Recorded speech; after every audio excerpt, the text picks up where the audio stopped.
പ്രതിസന്ധി ഘട്ടങ്ങളിൽ രാജ്യത്തിന്റെ സമ്പദ്ഘടനയ്ക്ക് കോട്ടം തട്ടാതെ സംരക്ഷിക്കുന്നത് ദേശീയ സമ്പാദ്യ പദ്ധതിയിലൂടെ സ്വരൂപിക്കുന്ന സമ്പത്താണെന്ന് മന്ത്രി വി എൻ വാസവൻ പറഞ്ഞു.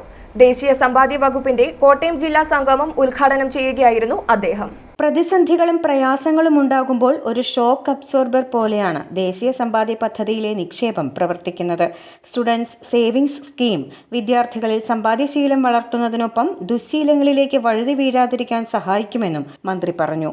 സമ്പദ്ഘടന പ്രയാസങ്ങളുടെയും പ്രതിസന്ധിയുടെയും ഘട്ടത്തിലെത്തുമ്പോൾ ദേശീയ സമ്പദ്ഘടനയെ തന്നെ സഹായിക്കുന്ന ഏറ്റവും സുപ്രധാനമായ ഒരേടാണ് ദേശീയ സമ്പാദ്യ പദ്ധതി. ആ കട്ടറിൽ ചാടുന്നല്ലേ പ്രതിസന്ധി വരുന്ന സമ്പദ്ഘടനയെ ഏറെ സഹായിച്ചുകൊണ്ടിരിക്കുന്നു എന്നുള്ളതാണ് ഈ പദ്ധതിയുടെ ആത്യന്തികമായ ലക്ഷ്യമെന്ന് എടുത്തു സൂചിപ്പിക്കുക. നമ്മുടെ നാട് അഭിമുഖീകരിക്കുന്ന സാമ്പത്തിക പ്രതിസന്ധിയും വെല്ലുവിളിയും എല്ലാം ഉയർന്നു വരുമ്പോൾ ആ രംഗത്തെല്ലാം ഒരു വലിയ രൂപത്തിലുള്ള ഒരു തണൽ പോലെ നമുക്ക് സമ്പദ്ഘടനയ്ക്കും അതുവഴി സമൂഹത്തിനും പ്രയോജനം ചെയ്യുന്ന ഈ ദേശീയ സമ്പാദ്യ പദ്ധതിയുടെ ഈ പ്രവർത്തനങ്ങളിൽ നിർണായകമായ പങ്കുവഹിക്കുന്ന സഹോദരിമാർക്കും അതോടൊപ്പം ഇതിൽ ഇടപെടുന്ന എല്ലാ ഉദ്യോഗസ്ഥ പ്രമുഖർക്കും ഈ സന്ദർഭത്തിൽ പ്രത്യേകമായ ഒരു അഭിനന്ദനം രേഖപ്പെടുത്തിക്കൊണ്ട് ഇന്നത്തെ ജേതാക്കളായി വിവിധ തലത്തിൽ അവാർഡ് ഏറ്റുവാങ്ങുന്നവരെയെല്ലാം സംസ്ഥാന ഗവൺമെന്റിന് വേണ്ടി അനുമോദിച്ചുകൊണ്ട് കോട്ടയം മാമൻ മാപ്പിള സ്മാരക മുനിസിപ്പൽ ടൗൺ ഹാളിൽ നടന്ന യോഗത്തിൽ